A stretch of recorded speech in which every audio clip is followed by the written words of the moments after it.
Hello, Internet! This is Lucy Bellwood. I am here today with my mentor and friend, Deb Norton, who is the author of Part Wild, A Writer's Guide to Harnessing the Creative Power of Resistance. Did I get it right?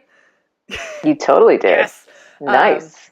Which is a very gratifying book to have in the world because it is, in many ways, a distillation of so many of the workshops that Deb taught that I attended when I was a young person. In Ojai, California, where we met. She was working at a local theater company, first as a community member and then ultimately as an artistic director, and then ultimately fled Ojai to live in the mountains, and now joins us over the magic of the internet for a talk about inner critics, because a lot of her work deals with overcoming resistance, and resistance, I think, is just another word for the little demon that I've explored in my 100 Demon Dialogue series, so I'm very excited to welcome Deb Norton. Hooray! Oh, hooray! It's so good to be here. Hi, Lucy. So you are coming to us live from the mountains somewhere in California. Yes, I am. I live in the northeastern Sierra Nevada mountains, or the Sierra Nevada. Some people are very upset when you make it plural. But yeah, it's a beautiful day here. We're just entering winter. We're going to have some snow soon, getting snowshoes out. Dogs are very excited. They like the snow. And I live in a just very tiny town of about 200 people. And then in the winter, it's about 30 people.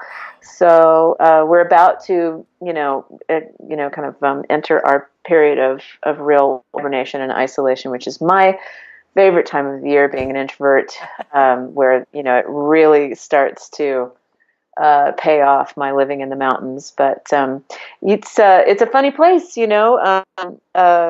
it's like this kind of Bermuda Triangle on the map. You try to tell people where it is. You look at the map and you're looking right at it, but you can't see it. It's so small and not there. But it's so if you draw a line over from Reno and up from Tahoe, that's where it is. It's quite beautiful. The only time I've been in that general area was to visit a cabin that was built and owned by a childhood friend of mine, Daisy York, and her mom, Virginia, who we were friends with because Virginia was also an English lady who had come to live in Ojai, and so her daughter and I obviously had a lot in common, being both of English parentage and growing up in Southern California. And they had built a cabin outside of Markleeville, and you had to hike 2 miles to get to it, and there was no water. And every time I think about you, that's where I think you live, is in that cabin. So I'm like, God, it's so crazy that Deb has to hike 2 miles to get water in the morning. And then I remember you actually do live in a town, and it's not that isolated, but it is semi-isolated. We do have running water, but for a while I didn't, and I did have to actually hike in the winter in my ice shoes with my ice poles, and I got to tell you, I loved that. I loved that. There is something about being in a place where you know that absolutely no one is going to approach from any direction. And can you imagine? I mean, it's like. It's such a crazy feeling of privacy to this extreme degree. I'm not saying it's something you want to have all the time year round forever, but to experience it for a little while is a very good thing. Yeah, Iceland was like that. There were lots of landscapes that we ended up in that were very, very empty and very, very desolate, and that feeling of just absolute silence and the knowledge that there is nobody around for miles in any direction is very cool. Yeah, just deep, kind of intimate, quiet. Very, there was is going to continue. There was a Twitter thread that I just read yesterday or the day before that someone was talking about the kind of come down effect after being at events, and referred to it as the mountaintop experience, where you go to the mountaintop and you have this transformative experience, but you're not meant to live there year round. And it cracked me up because she cited the example of mountaintops in biblical lore and people going up to the top of the mountaintop to commune with God, and somebody saying oh man, we should build a temple up here, and Jesus is like, don't be an idiot, don't build the temple up here, that's not the point of the mountain, get back down there and build it in a normal place that's not on top of a mountain. But it was a really interesting, especially because I end up I think I retweeted it saying something like, I end up on a lot of literal and metaphorical mountains, and this feels very Yeah. relevant to me, is like those spaces of wilderness. And you get them seasonally too, like you're saying, right? I've been thinking a lot about creative seasons and how you end up Yeah. going to ground in the winter, and you can have that isolation and that quiet time. And if it was like that 24/7 all year round, you'd probably go a little bonkers after a while. Right. But it's just no, enough that would be time. no good. I mean, Yeah. and I am connected to the world through, the magic of the internet. So, Yeah. I see clients every day, right? So I'm talking to creative people every day. I'm in creative conversation every day and Yeah. in process. So that, I wouldn't be able to survive in a vacuum, right? Right, So without the we internet. definitely need to be, creatively connected. But I also, I'm constantly going to teach workshops and retreats Yeah. and to, going to places that are just, quite densely populated. And getting to come back somewhere that's quiet. This is my friend Ben Hackey follows this model where he lives in rural Virginia with his family, and admittedly he has 5 homeschooled daughters, so like things are pretty up to 11 all the time at home. But still, they're kind of in the countryside, and he travels a lot for book tours and stuff, and then spends the rest of his time in the countryside working in relative isolation. And I see myself looking at that model more and more as something that's very appealing to me, because with the internet, you can still have that degree of community. And I remember being really impressed that you had just up and moved out of Ojai to go somewhere quieter, but it wasn't actually considered career suicide because you could just take your clients with you. There's no huge, because you do a lot of one-on-one like writing counseling with people, and you still run writers groups as well. Is that right? That you do group sessions? I run them, I attend them, and I teach online workshops. It's very sort of casual things called practice shots that you just kind of show up an hour. We do a quick dive, deep dive on some craft element or some process element. So I'm in community, but what happened to me, and I think this is this is a sensibility thing, like, right? This is not going to happen to everybody. But what happened to me was, I think I just got oversensitized, like, where I just felt kind of skinless and full of noise and sensory information. And Ojai is supposed to be this sleepy little town. That's what's so funny to me, is that I'm always like, oh man, Portland's so noisy, and friends of mine from the big city just look at me like I'm nuts. And I say, well, compared to where I'm from, it's a metropolis. There's all of this stuff going on. There's always events happening. And then I go back to Ojai and talk to people there who just stare at me like there's nothing to do. But kids said that to me when I was young there, and I never felt that way. I loved it there. And I was not itching to get out for the big lights of Ventura. I never felt that way either. I mean, it was like, no, I was running a theater, so it was nonstop. I mean, it was just nonstop and stimulation. Being embedded with all of those elements of the community, of having to do fundraising and working on this other stuff. And like, it was nuts. And, going to LA and everywhere all the time to kind of be the extension of the place. But so, I know it's ridiculous to say that Ojai was overstimulating for me. It just goes to show that it really was. It just goes to show that every person, like every environment, can become overstimulating in that way, in the same way that silence can become deafening over time. Depending on who you are. Yeah, totally. And it's important that you own who you are. I think that's really kind of the moral of my story was, it's important that you own who you are and what your actual creative needs are, not what you think they're supposed to be or what they should be or, what you think you should be able to rise to the occasion of or whatever. Or and that's a big challenge for freelancers too, is like if we're given absolute freedom, there's a different problem to be tackled when you're working a day job and maybe you're not a morning person, but your office is like, you've got to be here and productive at 9 a.m. And that's just not your bag, I was talking with my housemate about this because she works at the hospital here and currently works a very early morning shift. And she is not a morning person. She's better than she used to be. She's verbal before 7 a.m. now.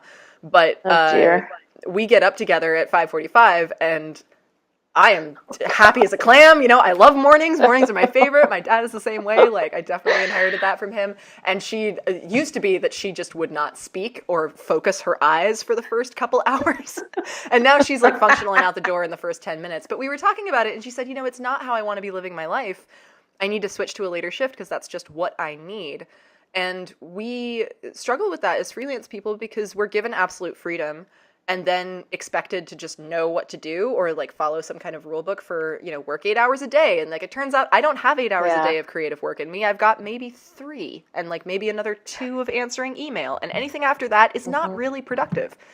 And it's hard to, I've just been having this conversation about this with my partner because we are both self-employed and struggle in differing measures with the same problem. So like we'll kind of trade off. It's like 1 month I'll be really stuck in the pits of not feeling like I know how to switch off from my job or never feeling like I'm doing enough. And then I'll find some sense of equilibrium. And the next month he's like, Lucy, I don't know how to stop working. Oh God, help. My to-do list is 18 miles long and I always feel like I need to add more items. And I'm like, all right, it's okay. Let me talk you down. And the following month we've switched places again. So it just kind of goes back and forth and back and forth. Forever. Yeah, and I think part of it too is just like, growing into self-knowledge. And, it's wonderful if you were actually raised by people who help you know yourself. That's fantastic, right? Because then you've really got the edge. You're much, you have a lot more clarity about what feels like it's working and what it feels like when you're overtaxed. And, some folks, they kind of have to learn it for the first time later as they get to know themselves as artists. But it's just there's a lot of I don't know, like there's countless listicles, right?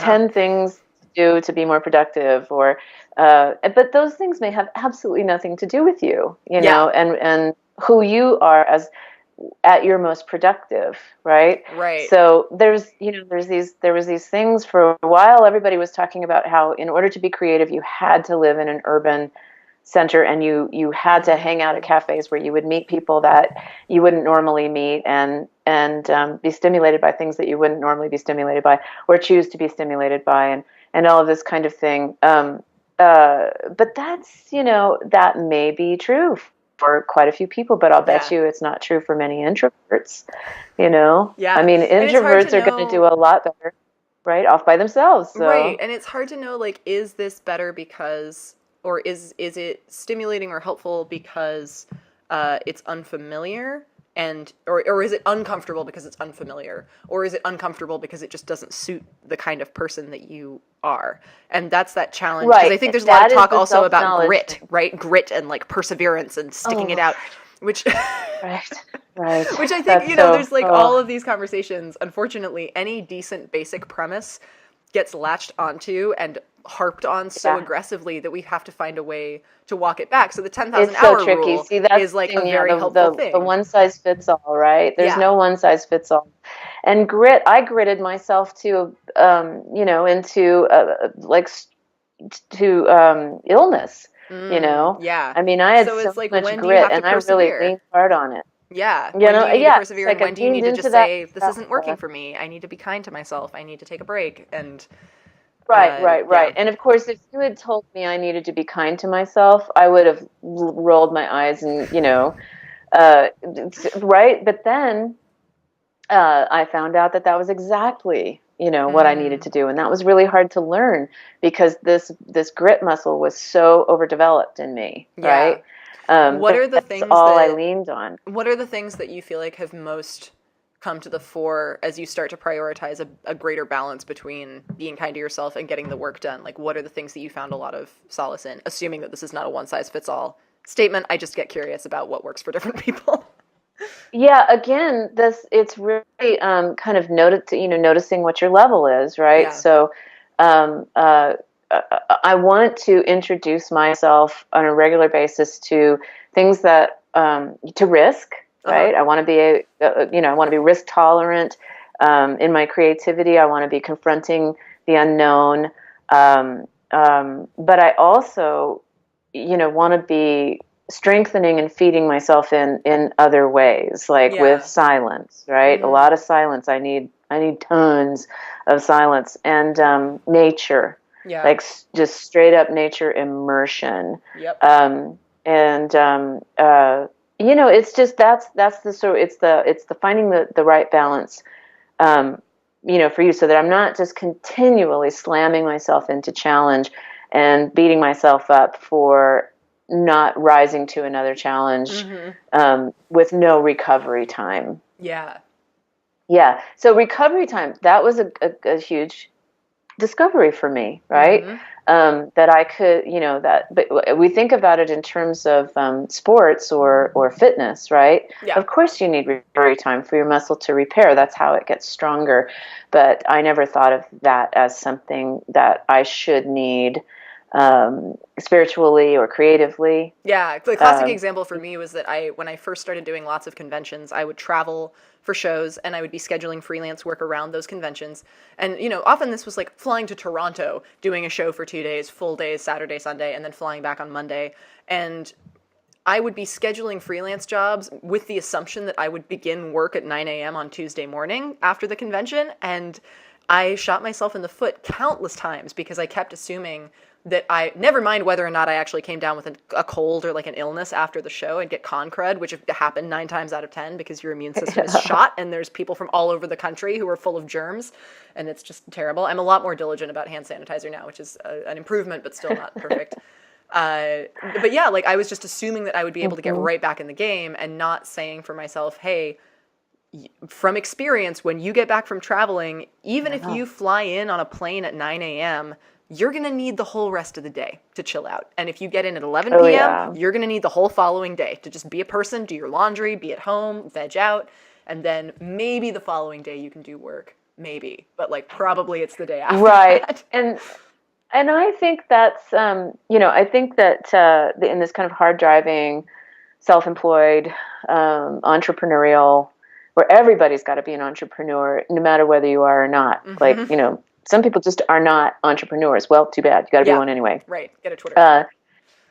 Right. So in that, kind of situation where your fur is kind of being rubbed the wrong way, right?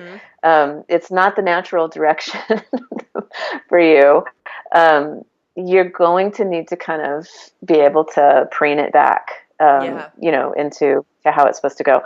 So it's very easy to talk about this, but still kind of hard to do because Always. we feel we might be missing out. We feel we might be letting someone down. We feel we're not ahead of the curve. We're falling behind. So all of these things. I think though that there are also there are things that are both, right? There are things that are they are work and play at the same time. They are kind of stressing and stressing our systems and building them at the same time. And stimulating them also. Like conventions are also that way for me, where it's like on the one hand, I run myself ragged standing behind a table for, 7 to 10 hours at a stretch, talking to people nonstop, not really breaking to eat, occasionally going to the bathroom if someone shouts at me long enough to do it, and like forgetting to drink water. And, it's just like, it's a bad gauntlet to run. I am not good at being kind to myself during conventions. But the flip side is that the reason I'm not being kind to myself is that I'm so busy talking to excited, passionate people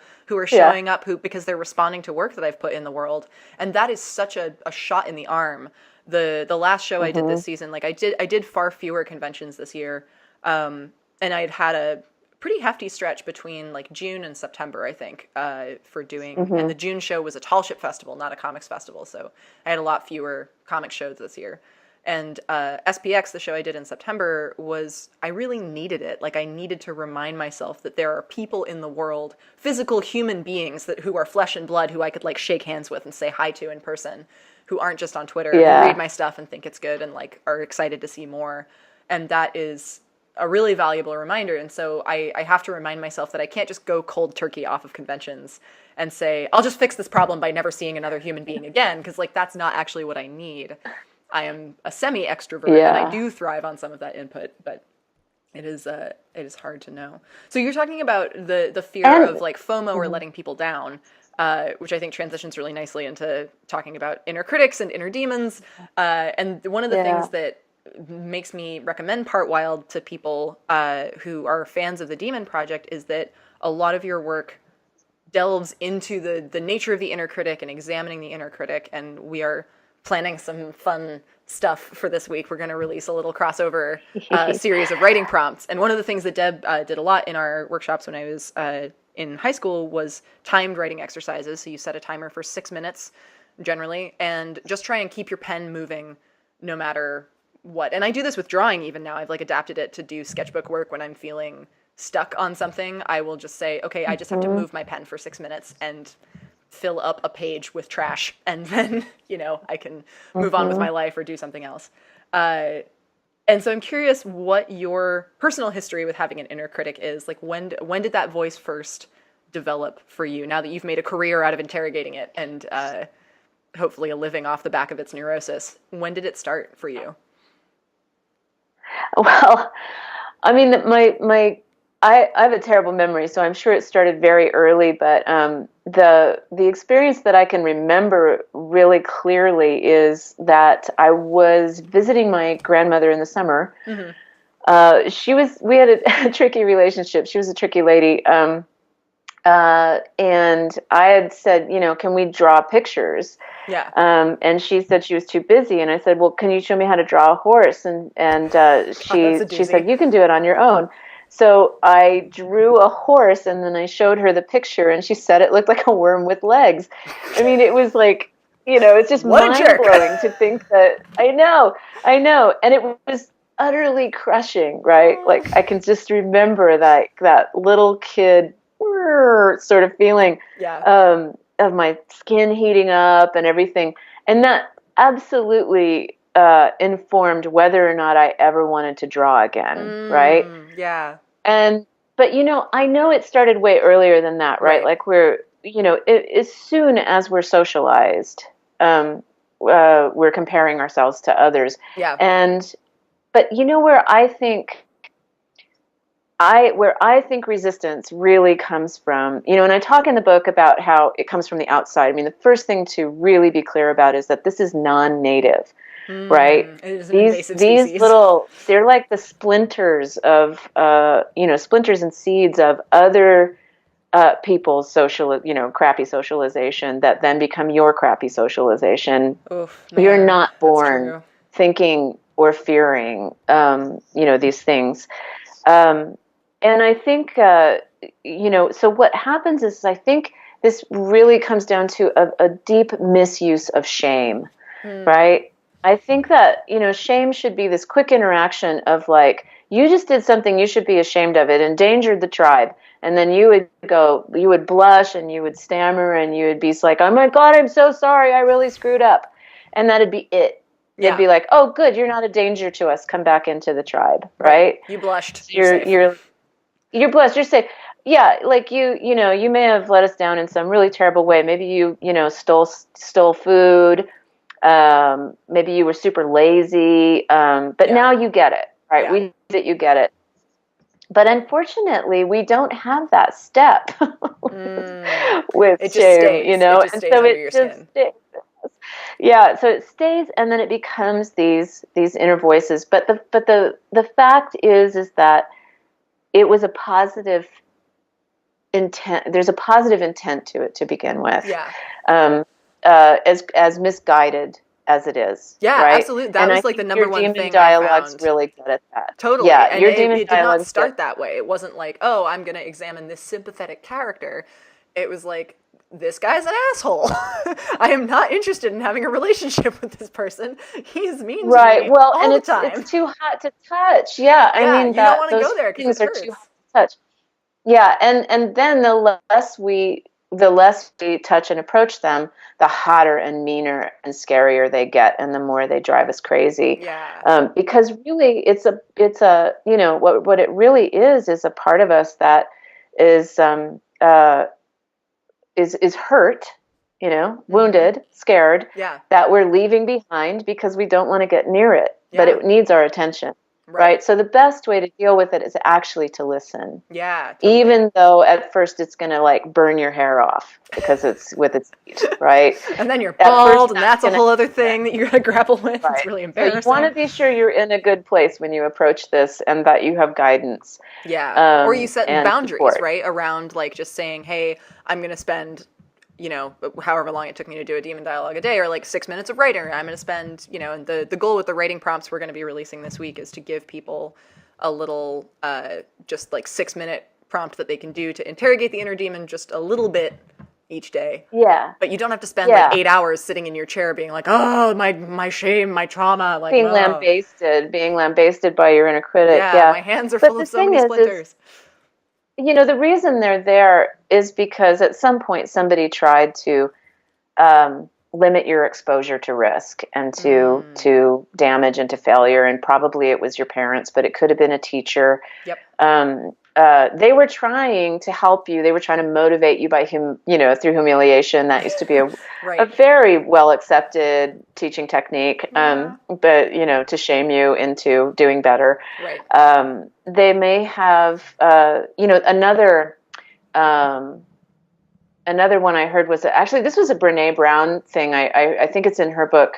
She cites this guy that she talked to who really loved to draw, and then he put a drawing as a child up on the refrigerator, and then his father saw the picture and said, "No son of mine is going to be a faggot artist," right? Something to that effect. I remember that story from the book. So, right, shaming him on 2 levels now. Yeah. Maybe 3 or 4. A whole lot of baggage there. Yeah, and so what now his artistic drive is attached to potentially being expelled from the human race. Right. Right. And that goes. I've talked to friends, terrible. And I have different thoughts about this, because I think, like, I do know people who have taken input like that and have chosen to use it as fuel. Like, their entire careers are built on revenge fantasy. And that can be a very effective motivator. I think it has the danger to kind of, like, transform you into something, aggressive over time.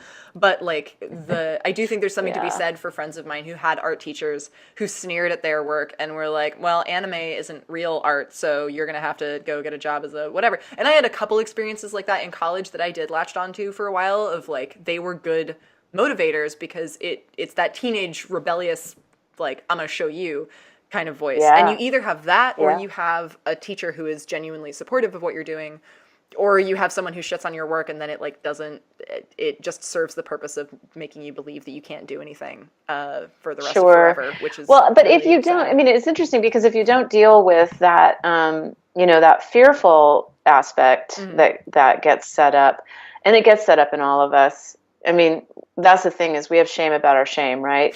We have shame about our inner critics. Yep. So we don't talk about them. But as you found out, and many of your fans found out when you did the demon dialogues, everybody's got them. And I saw so many comments that were like, "Oh, I thought that was just me," right? Yeah, which always everybody just, like, break. I mean, but I did think that was true, especially the entries that I did that felt really raw. They were all genuine, but some of them were definitely a little riskier than others. And those were inevitably the ones that the most people commented on. The most people said, like, this one. And it feels like a lesson that I learn over and over again, year after year after year. My whole life, like, really. I had a really formative experience when I was in high school, around the time, maybe, like, a year after I had started working with you. And we were having a council. This is where we get into the hippie school portion of the discussion, because I went to hippie school where we had things like councils where we would have talking pieces and we would, like, sit in a circle and share our feelings with one another. And the theater department kids had a bonfire on a hilltop, and we were all sitting around having a conversation with the theater professor. It was, like, part of class or part of a, after rehearsal ritual or whatever.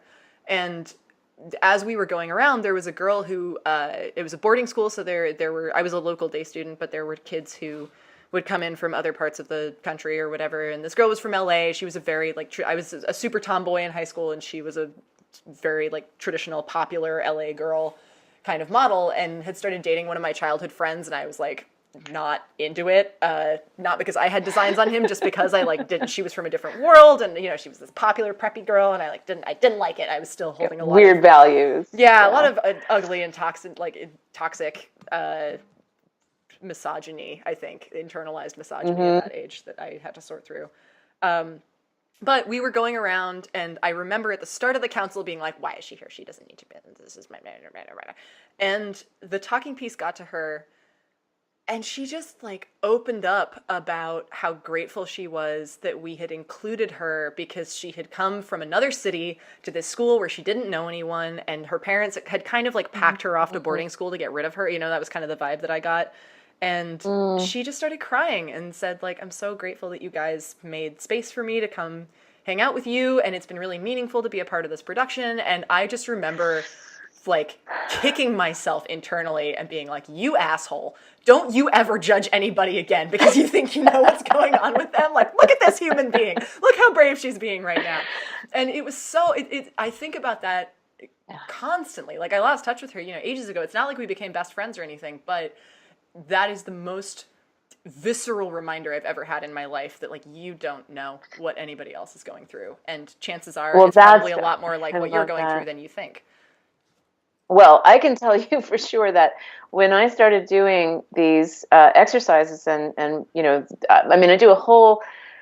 It used to be this 10-week workshop. Yeah. Now it's a weekend, but around resistance, because resistance is just legion, right? I Yeah. mean, there's a million different kinds of it, but it all comes back to this basic fear, right, Mm-hmm. of exposure, of failure, of death, essentially. Yeah. Right? It feels like our we're under threat, and so and so that inner critic, that little bastard in there, is basically just doing whatever it can to protect you Yeah. from whatever that terrible fear is that's been implanted, of failure, of humiliation, Mm-hmm. of being mauled by the mauled by wolves, But often of the that unknown, critic, of being swallowed by the unknown, yeah. I mean, often right? that critic So doesn't know everybody's got precisely that. what So it anyway, is. just real quick, Oh, yeah, yeah, go just for so, it. yes, I have these workshops, right, where I have people uh, let the inner critic say what it wants to say. Mm-hmm. Just all that stuff, all that built up nasty stuff, and some of it is so harsh. And I can tell Mm. you that it is so often the people who seem the most together, the Yeah. externally put together, and remote, and got it handled, who Mm-hmm. have the most vicious, toothsome, rabid inner critics, right? And Yeah. so suddenly, but what you can be sure of is that everybody's got them. Mm-hmm. Everybody's got them. Yeah. There are people who will not, approach them because it's too scary, but Mm-hmm. everybody's got them. Yeah. And there are people who own them, but everybody's got them. So yeah, I think that the thing, that really helps us have compassion for ourselves Mm-hmm. and also compassion for others is to realize that this inner critic is basically uh, um, has a positive intent to keep us safe and alive, Yeah. right? And what it really needs is not to be whipped, Uh-huh. right, or killed Yeah, or or killed off, right? Or battled. cut out. Yeah. Because everybody says, I want to silence, I want to kill, I want to, that's the Mm-hmm. language we use. I'm really fighting my inner critic. And what I love that you did in your demon dialogues is that I think you, at one point, you're actually like holding it like a There's one baby, where he's like having a screaming toddler tantrum, and I'm just holding him over my shoulder, like, okay, buddy, it's okay. You're gonna be fine. Which is how it feels sometimes, because it actually is that, like, that critic is not angry, he's scared shitless. He's just terrified Yeah. of everything. And, like, at a certain point, if you were a human with any shred of compassion, it's like seeing another human being who is in pain and going like, well, yeah, you're just doing that to get attention. Like, what, like, that makes you a sociopath. So obviously, if you look at a character who is having an emotionally difficult time or is afraid, at least as a nurturing oriented person, my impulse is to say, oh my God, let me comfort you. I'm so sorry that you're going through this right now. Like, it's going to be But okay. it should be noticed also, though, that you didn't get to that right away, right? No, Like, not at and all. it takes time to get to that place in the relationship, because Mm-hmm. it's been so full of enmity, Yeah. and division, right? That's how the dynamic works. That's how they keep you safe, Yeah. is by just like stoking your lizard brain fear, And it's up right? and down like any And we don't relationship. appreciate that. Yeah, yeah. What? Sometimes it's up and down like any relationship. So Yeah. sometimes it's going to be you're comforting them. Sometimes this started to happen more as the project went on. The demon was comforting me, and that was also weird. It like became more of a mutual dialogue. And this also is a lie that people tell us about relationships in popular culture, is that you like attain the plateau of successful relationship and then it just stays that way forever. And That's a good point. Yeah. And so I think like the first time I ever understood that relationships required, I had a conversation with my mom, and like my parents have been married for 30 years, you know, they've been together a long time. And I remember the first time they've been through a lot of stuff. And I remember the first time my mom said that she regretted something about my dad. I think she said like, oh, I regret that your father is not more outdoorsy. And I was horrified. I was in high school and was like very invested in their relationship being perfect and was like, how could you say that? Oh my God, it's just traitorous. And she said, whoa, whoa, whoa, whoa, whoa. Like you learn at some point that every relationship is compromise, and he has other you know, outdoorsy people are a dime a dozen. I can go hiking with a friend, but your father has a sense of humor that is as absurd as mine. That is very important to me, far more important to me than whether or not he knows how to put on hiking boots. And that really stuck with me as I thought about the kind of ups and downs of relationships over time, and the fact that we're told, yeah, you can find somebody who's like perfect in every way and fulfills your every need, and that's just not and how like your we're relationship ever is going going to go. to attain. Yeah, I think we also think that there's a point at which we will attain, you know, perfect Adulthood, creative expression and freedom, and self-actualization and that legitimacy. kind of thing.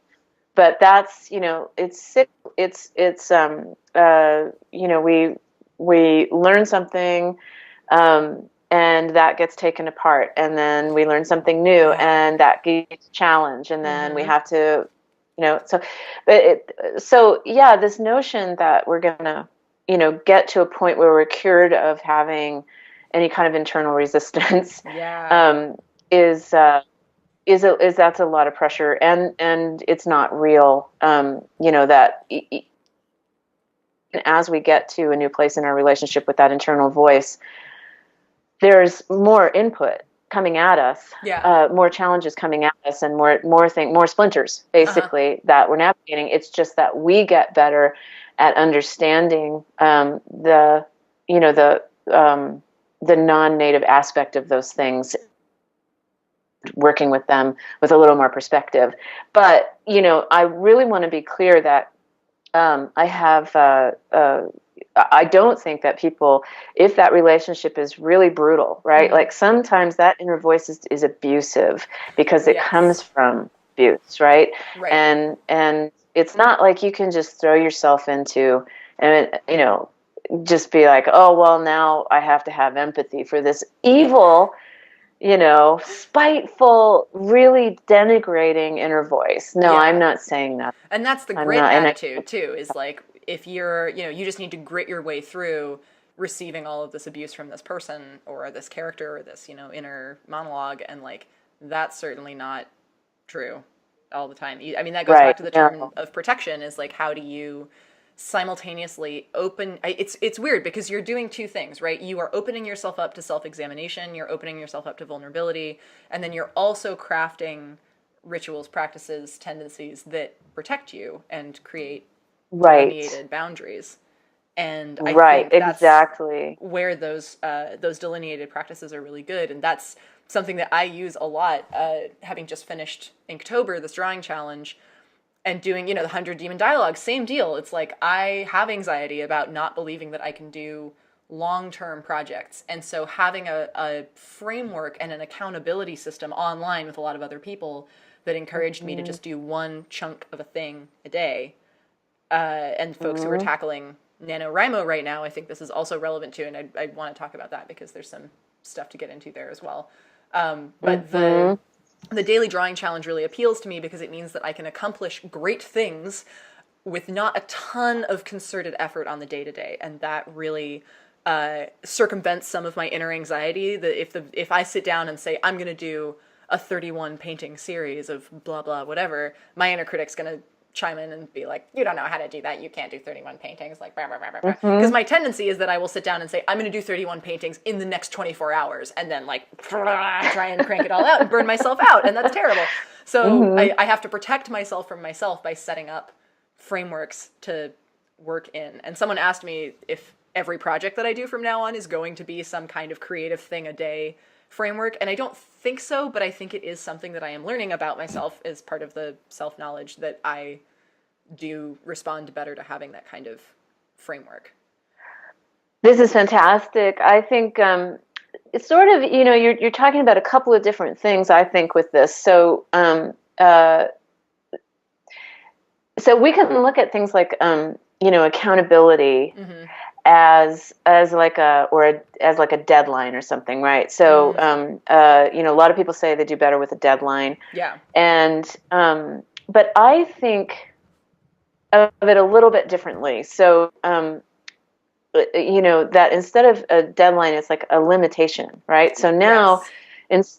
instead of having like the whole world of time and ideas and like everything in the universe to pull from, you have a limitation on it, Yeah. right? I just have this amount of time and then it'll be over. Yeah. Because I think and that, whatever it is when at the end of that time period, that's it. I can't revise it. Yeah. And when it's a daily thing, that's even better. And when it's a, minute thing, that was weird. You disappeared from the frame. Sorry, and then came back. That was like I dropped my pen and was like, "Oh God, my pen! I have to get that back." Sorry, everything is fine. Everybody just stay calm. I'm still here. I thought maybe you were doing some interdimensional travel there. Just gonna like teleport real quick because the thing froze at the same time, so you were like, "Gone." It's like, and back. I'm back. Whoa, it's me. Anyway, yeah. So this is kind of a, the discussion I would love to kind of get into is the difference between good and bad limitations. Yes. Right. Yeah. So limitations that put like, pressure and terror on your lizard brain. Right. Not good. Not good. Yeah. Limitations that give you freedom. Right. Like, to stop feeling like you have to make all the decisions. It's like if you can only work with 2 colors, coloring is something that totally overwhelms me. And I was talking with a studio mate recently about limited palette coloring, and she was saying if you just give yourself 3 colors, you free yourself up to stop worrying about, oh my God, which one of the millions of colors am I going to choose? And you start thinking about how can I use these colors strategically to create something that is going to tell a story or convey a mood or whatever. I am a big fan of that. I think that's a really important distinction. Yeah, like sometimes when people are really stressed out and really challenged with resistance, I'll tell them they're only allowed to write 15 minutes a day. Yes. Yeah.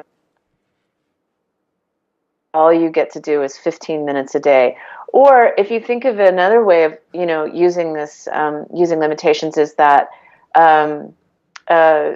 sometimes we get writer's block because we're overwhelmed with ideas and imagination. Yeah. Or we feel there's a dearth of ideas, like there's nothing in there. I can't find anything in there. And then if you free yourself from having to be creative by putting a limitation on this, that all you have to do actually is move your pen for the next 6 minutes to this prompt. So we're just going to do this tiny thing. So there's been a lot of research lately, over the past several years about long-term versus short-term goals. Ooh. And how hard it is for us to work with long-term goals. So even things like a race, that's like, a mile, right? So we're gonna have a foot race. It's a mile long. Yeah. And if you make your goal from tree to tree, or from minute to minute, or from 10th of mile to 10th of mile, you'll actually do better in the race. Yeah. Right? Yeah, then you try to focus on doing that goal down there well. And when we think of the goal of a book or a finished project, the outset, it's just unimaginable. Who knows what lies between here and there? Yeah, every time I think about that, I freeze. Right. So if you focus your goal on a page at a time, or 6 minutes at a time, or so on and so forth. But the other thing, of course, that the timer does, or that NaNoWriMo does, that's so fantastic, is it frees you from perfectionism. Yeah. Right? Perfectionism is just what an evil one that is, right? So, because of course there is no such thing as perfect.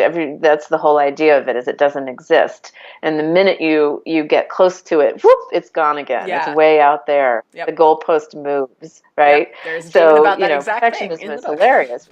You can't get there. So, but it's still it still drives you. Yeah.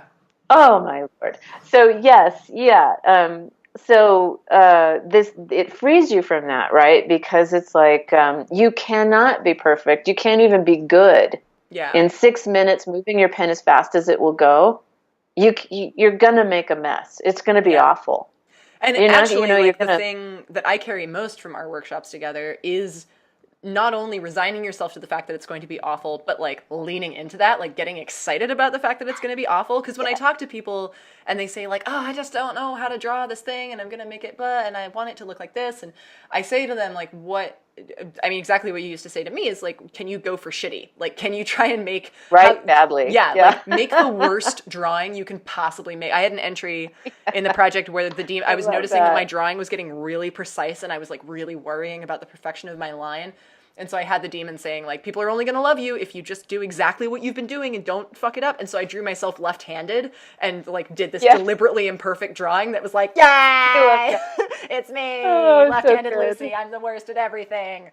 And there's something so liberating about that, to be able to like lean into wanting to make something horrible, or like wanting, I don't know, I never had siblings, so I didn't have like captive young children to torment in my life, but I kind of feel like it's that sort of feeling, you know, of just like horrifying your sibling by being like, ah ha ha, I'm gonna do the thing that you don't want me to do, la la. Yeah, I'm not touching you. Yeah. That's what you're doing to your inner critic. I'm not touching you. I'm not touching you. That's what you're doing to them. Right. So they're like, ah!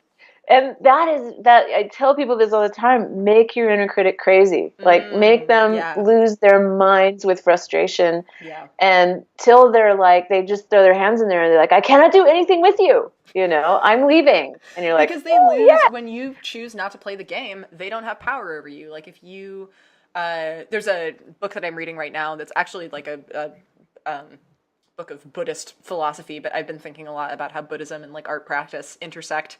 And there is a parable in there about a young disciple who goes to battle fear, and I think like shows up on the battlefield, and fear is on the battlefield, and she greets fear with deference and says, I, you know, I'm honored that you've chosen to meet me here. And fear says, it's very kind of you to approach me with such respect. I appreciate you coming here as well. And she says, how can I defeat you? And fear says, well, I'm going to do all of these things. I'm going to, you know, make you scared. I'm going to antagonize you. I'm going to do this. I'm going to do that. But if you don't do any of them, like if you don't do what I tell you to, I have no power. And that's great. It's so like, that is totally the thing is, you know, you can listen. And that's the hard thing, is that if you're standing there putting your fingers in your ears, you're actually doing what fear wants you to do, which is being afraid. And if you sit there and you listen to it and you take that information on board and then just breathe it right back out and say, thank you for your feedback. It has been forwarded to the appropriate department and I'm going to go about my business, and you just keep moving. Like, understanding that it is a part of the process is so huge, because for so many of us, we think exactly that myth of I'm going to attain legitimacy as an artist. And at that point, I will have no inner critic, or like I'll become such an accomplished yoga practitioner that I will never be sore or stiff. I used to think that. That's not true. You just get sore in new and exciting ways. Yes, it's true. And there's always further to go. And it's like you're saying, right? Or like the same old ways. Yeah, and it's like you just get new splinters, or splinters in the same places. Here's the thing. I'm going to say two things at least great. I'm ready. about what you just said, because it's so great. I think there's two kinds of there's two functions of fear, I think, that it can serve for our process, right? You know, one is to keep us safe, right? So it tells us, now you are entering the unknown. Be afraid. Be afraid. Yeah. Then you're like, oh, good. That's exactly where I needed to go. Yes. Thank you. Yeah. Right. And then other times it's wilier. It's a little bit wilier. And instead of it saying, you know, don't go this way, it'll just, you know, it's much smarter, but you can still see its little eyes, you know, darting over there. And you're having a great time. And then you're like, what are you looking at? Nothing.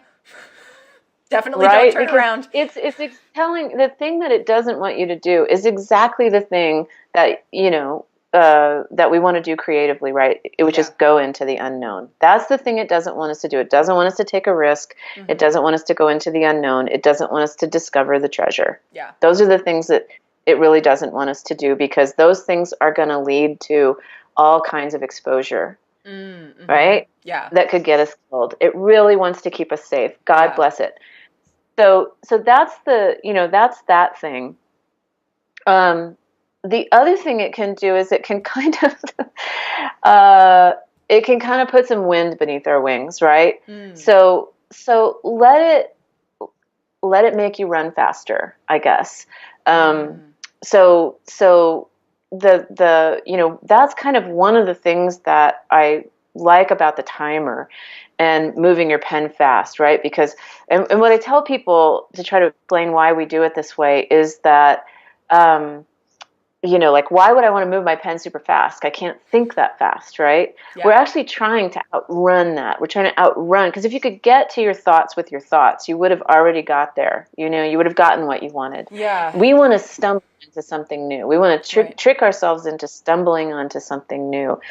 And so if you set the timer for 6 minutes and you're like, I'm going to explore this thing that I haven't been able to figure out, and I only have 6 minutes, and I'm going to write as fast as I have to keep my pen moving, or else, right? So that's where you can kind of trick yourself to using fear of, like, I have to run faster than my critic can get me. My critic is chasing me. My critic is a big dinosaur with snapping teeth. Yeah. I have to outrun it and go as fast as I can to get, everything on the page as I can, in case I might be able to stumble onto the thing that I'm trying to get to. Yeah. So it's like that, then you're outrunning the nanny. That's right? What I love about figure drawing classes too, where you've got like someone who is giving you timed prompts, and your job is just to keep drawing as fast as you can and keep, I'm shaking my table, and to keep drawing quickly. And the school that I taught at in Denmark, they have an animation program. So their figure drawing classes are for animators, which are even more intense than fine arts drawing classes, because it's like the poses start at 5 seconds and the longest they are is 3 minutes, maybe, tops. But most of the poses, it's like you've got 10 seconds, just like fucking bang it out. You've got to figure out what the gesture is.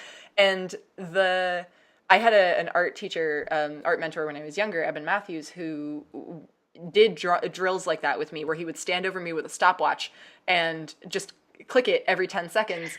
And the thing is that as the time scale gets longer, and I would imagine, like, as you start writing because most people who are writing novels, they're not writing only 6 minutes a day. But if you start with that sprint, and that's why I think it's going to be fun to share writing prompts this month, is that if people are in it for the NaNoWriMo long haul, and they're like, or they have an ongoing writing practice or drawing practice, starting it off with that frantic outrunning energy means that often, I think as far as drawing is concerned, certainly that 10-second like line of action sketch is where the life is in a piece of art. And if you preserve that freneticism, because when you look at younger artists, when they're starting out and you say, okay, you've got 10 minutes to do this sketch, they'll start like gently laying in the face, and then there's, and after 10 minutes they've got like half of a face and maybe an ear and one eye, and you say, okay, time's up, and they're like, oh no, I didn't really. And what you need to do is start from the place of freneticism, because then you get that line of action in, and everything else after that is gravy. And you want to get to the point where you're feeling like, oh my God, I have 5 minutes to draw. That's so luxurious. Like, I can do so much in 5 minutes. Well, as a person who overthinks things, in order to try to figure out all the ways that something could go wrong or something could go right, get it all lined up, I know a very, because so I'm the person who overthinks things, but I'm married to a person who has that kind of gut instinct thing. Yeah. Like he knows the answer before his thoughts do. Explain that. Like, but there's a part of us that knows the answer before our thoughts do, right? Like, for instance, we know how we feel about something in our bodies before our thoughts will interpret what that emotion is. Does that make sense? Like, our body knows, and then our brain goes, my body's feeling this and that. Oh, I know what that is. That's sadness. Yeah. Or that's alarm. Right? So there's a part of us that knows things before our thoughts do, or underneath our thoughts. And that's what can be gotten to with the racing pen. Yeah. Right? So I would also say, yes, start off with a sprint and get that kind of pace in your body and that permission, right? Yeah. That permission body, because then every time you find yourself, and for a, for I think for a painter or somebody, it would probably be like chewing on your brush, but for a writer, it's staring at the blinking cursor, right? Yeah. Or typing, deleting, typing, deleting, typing, deleting. When you find yourself doing that, that is the point at which you want to jump to, no matter what, just jump to the paper and do a 3 minute or a 6 minute or, a brainstorm or, sketch something or whatever. Go sprint somewhere onto the paper Yeah. and let it, leave the thoughts behind because they're obviously not helping you, right? Yeah, They're actually totally. way, right? Yeah. So I think this is again the sort of when limitations become freeing Yeah, and that is idea. how you can kind of break away from that. And I think not everybody has the same. This goes back, this kind of ties it all full circle, which is great because we're kind of coming up on an hour, so this is probably a decent chunk of material for people to sink their teeth into. But it kind of comes back to what we were talking about at the outset of knowing yourself and knowing your patterns and tendencies and what you work best with. And I think for some people, NaNoWriMo is an awesome framework, and for other people, it's not. It's the same thing I say about the 100-Day Project is, for me, for my particular set of neuroses or whatever, it is a really helpful framework. But for some people, 100 days is just like way past the point of utility. For some people, what they want is a daily drawing prompt that lasts a week, or maybe one that lasts a month, like Inktober, or, there's different scales. And something that I think a lot about as someone who is a big fan of the notion of creativity as a habit rather than a innate skill is, if you're only doing one sprint a year, and that is like, you're going to pour all your creativity into the month of November and then just like not write at all for the rest of the year. Right. It's like you're not developing that muscle over time. So how do you craft something that is sustainable and suits your needs as an individual based on whether you're a gut instinct person like Chris is, or if you're, an overthinker like we are, or like if you feel as if you get all of your work done in spite of yourself. That's what I feel a lot of the time, is that I'm the only person getting in the way of everything is me, and there's some other human being in there who's like actually a pretty decent creator, but is like, Lucy, can you just get out the way for a minute? And that is what the guided practices or the online accountability or whatever, that's the purpose that serves for me personally. But like there's a great book that, of course, it might just be called Rituals. I'm probably misquoting the title of this, but somebody basically went through and like compiled a book of famous authors and painters and creators' daily practices. And like, what time did Charles Dickens get up in the morning? How did Trollope just write like a million novels back to back constantly? And the variety, there's some really lovely infographics that divide, especially on the cover too, that divide different authors and creators by like nocturnal or diurnal habits. And so they'll say like the following creators all woke up at 4:00 in the morning and did their best work before noon. The other creators, like these guys, all started work at 6 p.m. and worked until 3 a.m. And it's, I think, valuable for no other reason than it reminds us that there is no one right way to do this, and you have to find what works for you personally. Definitely. And there's no right way for one person either. So within a person's, creative lifespan, they may be nocturnal and then become an afternoon writer, depending on their circumstances, their biochemistry, whatever. But I think that the thing is, I think our job as so NaNoWriMo, right? There are so many things about it that are good. One thing is, you're in lots of company. Lots of people are doing this, right? So that's huge. Really fueling, right? That's huge. So that might tell you something about yourself. If that really works for you, that aspect of it, you probably like community, and you might want to get in a writing group, and maybe it's a generative writing group, and could be online, could be in person. Yeah. So to just kind of take that and look at it in its kind of exponential implications, what we do as creative people is we notice, right? Yeah. We notice and we translate things to the world through our perspective, what we notice. And from our point of view and our manner of noticing the world, something new is on offer. Yeah. To other folks, right? Absolutely. So, but we forget to use that about our own process. And so much pressure is put on us about what the product is, right? But the product is nothing if you don't have a process. You can't get to the product. But I don't know, there's all sorts of things, you're not supposed to think about yourself or be too introspective and navel gazing, or you'll get lost in there and never come out, or whatever it is. But then that takes you back to like only that, focusing on the book and not how you're actually going to write the book. If you just spend all your time meditating on my perfect book that will be finished, like you're not going to write it. You're going to just sit there thinking about it. That's so exactly right. And that's another thing about NaNoWriMo, right? Like it could do either way. And you have to notice which one is you, right? Is it helping you take your mind off of that way too distant finish line so that you can get the day-to-day done, and then you're like really incorporating that in your body and feeling what it feels like to let go of the long-term goal and focus on the part of the process you're in, which is so important. Yes. Right?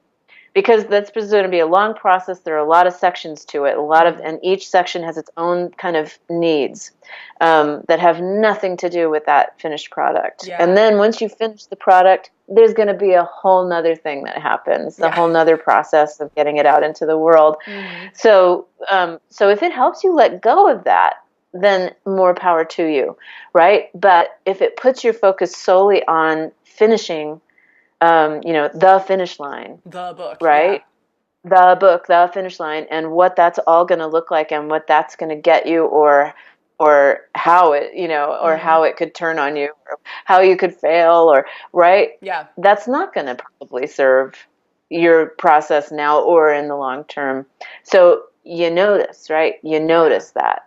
And you see how you can incorporate that. And it's endless, the process. It's like this incredibly wonderfully complicated, mind-blowing machine that you're in, organic, like bio machine that you are continually, biochemical spiritual machine that you're continually working with and calibrating and tinkering with and being fascinated by, and hopefully being very compassionate toward and embracing of whatever your strange machine happens to be. So. And you're leaving room for it to grow. Like, I think for the 100-Day Project, when I started, I did not think I was going to make a book or fund it on Kickstarter or release it to the public or make plush toys or any of that stuff, was not where I started from. It was only once I was into the process that people started saying, ooh, is this going to be a book? Ooh, can you make this into a thing? And I started thinking, hey, maybe there's something here. But it wasn't like, at the end of this 100 days, I'm going to have a book. That's such a beautiful point. Yeah, yes. It's like sometimes because you don't know. Because of course it's organic, so it's going to be affected by the environment. Yeah, and sometimes and feedback. I mean, it was interesting to me that I was very resistant to adding additional. Andy, my partner, was very good at encouraging me not to add too many extra bells and whistles to that campaign. But when someone proposed plush toys, it was like, oh, this is a lot of extra work, and they're pretty high cost for a production item. More so than like an enamel pin. But it was the right extra thing, because I talked to so many people who were like, actually, I don't need the book. I need an avatar for the thing inside of me that I want to talk to. That is like that. Oh, that's fantastic. And so that's been almost the more popular item. And I never would have known that if I hadn't had that community or that feedback or that whatever. So it is valuable to notice and to leave room for things to evolve and talk to stuff. I love that. Yeah. Anyway, this has been so fantastic. I'm so glad we finally got to do this. Me too. Moving forward, for the next week, we are kicking it off today. People can come to my Instagram page, and you can find, we're going to be posting daily prompts for little 6-minute writing chunks that you can do, mixing up my demons and Deb's expertise with resistance, and you can follow those every day. And Deb's Instagram handle is... Part Wild. And on Twitter also, right? Yep. It's the same both places. Cool. Yep. And mine is Lou Bell Woo. And we'll probably cross-post them so people can get to them both places, whichever feels the best for you. But Deb also posts beautiful wildflower pictures, and she has 2 very, very good dogs. So you can guarantee some very good dog content. She is, however, also on a writing break from social media right now, so I'm kind of spearheading this effort. But if you're hanging around being like, when is the content going to come? When's that good content? It will be back sometime after the winter. It'll be back. Yeah, hiatus. I think January I'll be back. I know that's a long break, but it's there good. again, We didn't even get to talk about this. I feel like we could do a whole other episode, but this kind of ties into what we were saying about knowing yourself and how it is. Yeah, I think taking hiatuses. And boy, did my inner critics scream. Yeah. Boy, did they scream. Yeah. Yeah, they're gonna forget all about who you are. What? But good news, it means that you have more room to have singular in-depth conversations like this one, which hopefully reap greater dividends than like I wrote 16 tweets this week, which is kind of what I've been trying to push myself toward is like stop wasting your best material on throwaway Twitter gags and think about like how you could turn it into something longer. A friend of mine took a break from Twitter once, and she said that she was astonished that all of the things that she had habitually trained her brain to say, oh, that's a good tweet, and she would tweet it and then forget about it. She now put them all into a Word document, and at the end of the month that she had taken off from Twitter, she looked at that Word document and thought, wow, I've got great material for like 6 comics in here. This is fantastic. Yes. And those are not ideas that she would have habitually clung to because you just send them off into the Twitter ether and then you never think about them again. So yeah, and again, it's both because so many new ways of expressing these ideas that were coming to me came from having to be synthesized. So that's also a thing, it's right? So both. So many things. All right, cool. Well, once again, if you guys want to pick up Deb's book, which I highly recommend, it is called Part Wild, and her name is Deb Norton. You can find her at Part Wild on Twitter and Instagram. You can find me on Twitter and Instagram as Lou Bell Woo. You can pre-order 100 Demon Dialogues. If you're watching this and you're like, what the heck is this lady talking about? There will be a link in the information under this post, and you can go check it out online or just Google 100 Demon Dialogues. I think it's lucybellwood.com/100 Demon Dialogues, numeral 100. So yeah, thank you guys for watching / listening, and we look forward to hearing from you as we send out all of these writing prompts into the world. I hope you all... Yes, wonderful. And let me say one more thing. Speaking of writing prompts, so if you go to my website, debnortonwriting.com, and join the newsletter, you'll find out about my online workshops and groups that are coming up. But also, you'll get a free prompt set. So I think right now it's journaling and memoir prompts, and sometimes it's character development. So you get a freebie, and hopefully that'll be a lot of fun. And let me know how it works for you. And it's one of the most valuable things I feel like I've ever participated in. Now when I have accountability buddies that I've talked about a lot on podcasts like this in the past, all of that comes from having a teen writing group all through high school where we like met every week to give each other feedback. And I mean, whether we were getting bribed with like, we had a prize box that was full of pens and novelty erasers and mix CDs. And if you showed up on time, you got sugary cereal, which was really good. Like, I really want to bring this back because it's very effective. So yeah, I think this is not sugary cereal in your inbox, but it's like basically the next best thing. So definitely also go sign up for that. Yay! All right, thank you so much, Deb, for participating. Oh, my pleasure. This was so delightful. Thank you for the invitation. Yeah. All right, cool. We will see y'all later. Bye.